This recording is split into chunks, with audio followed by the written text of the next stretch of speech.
The best American holiday.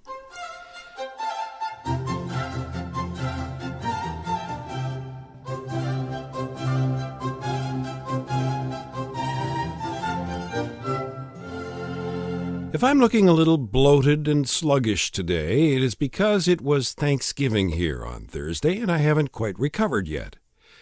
I have a special fondness for Thanksgiving because, apart from anything else, when I was growing up, it was the one time of year we ate in our house.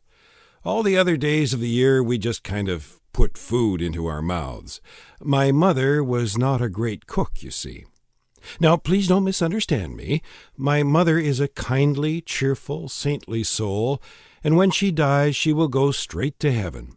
But believe me, no one is going to say, "Oh, thank goodness you're here, Mrs. Bryson. Can you fix us something to eat?" To be perfectly fair to her, my mother had several strikes against her in the kitchen department. To begin with, she couldn't cook. Always a bit of a handicap where the culinary arts are concerned. Mind you, she didn't especially want to be able to cook, and anyway, she couldn't have, even if she'd wanted to. She had a career, you see, which meant that she was always flying in the door 2 minutes before it was time to put dinner on the table. On top of this, she was a trifle absent-minded. She tended to confuse similarly colored ingredients like sugar and salt, pepper and cinnamon, vinegar and maple syrup, corn flour and plaster of Paris, which often lent her dishes an unexpected dimension. Her particular speciality was to cook things while they were still in the packaging. I was almost full-grown before I realized that cling film wasn't a sort of chewy glaze. A combination of haste, forgetfulness, and a charming incompetence, where household appliances were concerned, meant that most of her cooking experiences were punctuated with billows of smoke and occasional small explosions.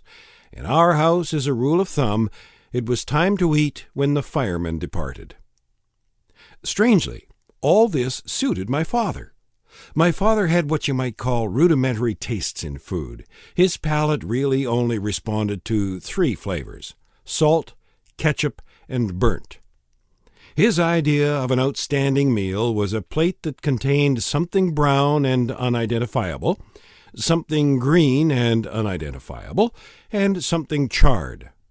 I'm quite sure that if you slow-baked, say, a loofah, and covered it sufficiently with ketchup, he would have said, "Hey, this is very tasty." Good food, in short, was something that was wasted on him, and my mother worked hard for years to see that he was never disappointed.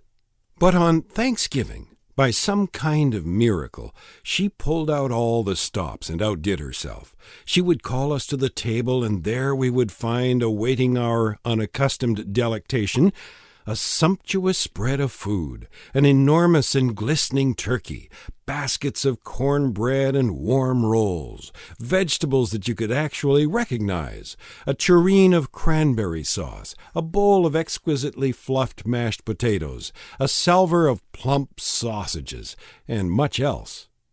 We would eat as if we'd not eaten for a year, as in effect we had not, and then she would present the pièce de résistance, a golden, flaky, crusted pumpkin pie surmounted by a Matterhorn of whipped cream. It was perfect. It was heaven. And it left me with the profoundest joy and gratitude for this most wonderful of holidays. For Thanksgiving is the most splendid of occasions, and make no mistake.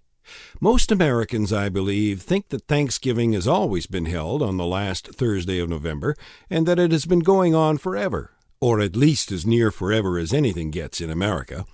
In fact, although the Mayflower Pilgrims did indeed hold a famous feast in 1621 to thank the local Indians for their help in getting them through the first difficult year, and showing them how to make popcorn and so forth, for which I'm grateful even yet, there is no record of when that feast was held. Given the climate of New England, it was unlikely to have been late November. In any case, for the next 242 years, Thanksgiving as an event was hardly noted. The first official celebration wasn't held until 1863. And then in August of all months.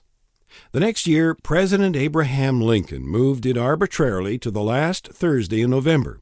No one seems to recall now why a Thursday, or why so late in the year. And there it has stayed ever since. Thanksgiving is wonderful, and for all kinds of reasons. To begin with, it has the commendable effect of staving off Christmas. Whereas in Britain, the Christmas shopping season seems nowadays to kick off round about the August bank holiday, Christmas mania doesn't traditionally begin in America until the last weekend in November. Moreover, Thanksgiving remains a pure holiday, largely unsullied by commercialization. It involves no greetings cards, no trees to trim, no perplexed hunt through drawers and cupboards for decorations. At Thanksgiving, all you do is sit at a table and try to get your stomach into the shape of a beach ball, and then go and watch a game of American football on TV. Now, this is my kind of holiday.